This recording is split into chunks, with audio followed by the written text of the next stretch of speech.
Here's how to fix WhatsApp. Your device state is inaccurate. Adjust your clock and try again error right now.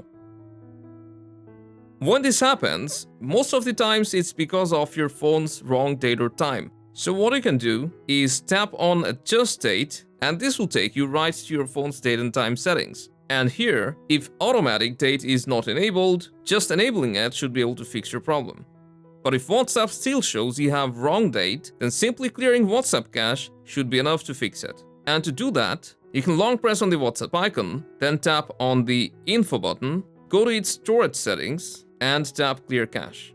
After this, for good measures, we recommend you to force restart your phone by holding the volume down and power button in case of Android, and releasing after you see your smartphone logo. Now open up WhatsApp, and you'll see it will load without the error.